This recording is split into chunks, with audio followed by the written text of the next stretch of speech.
Hindi ba kayo nagtataka? Dito sa Taiwan, sa kabila ng napakaraming masasarap na pagkain pwedeng pagpilian, mga specialty dishes from around the world pa na maaari siguro na try mo na rin, pero iba talaga ang sariling atin. Yung tipong kahit nagagalit ng kapitbahay mo, nagpiprito ka pa rin ng tuyo. Sinong relate dyan? Kaya naman dito sa Lechon Deli, sagot namin ang cravings mo. Mula breakfast na menu at pang piyestahan na chibugan hanggang dinner po yan, and for only yan ha, and no time limit. And if birth month mo pa, 5+1 promo kami para sa'yo. Sa every 5 packs, free yung pang-anim. So kung 12 packs kayo, 10 packs lang ang babayaran mo. At ang maganda nito, hanggang birth month mo, you can avail the promo ng paulit-ulit. Every Sunday yan mga angkol at ante. So paano? Kita-kits po tayo.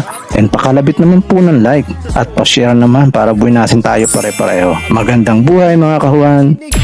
Boy, sinigang.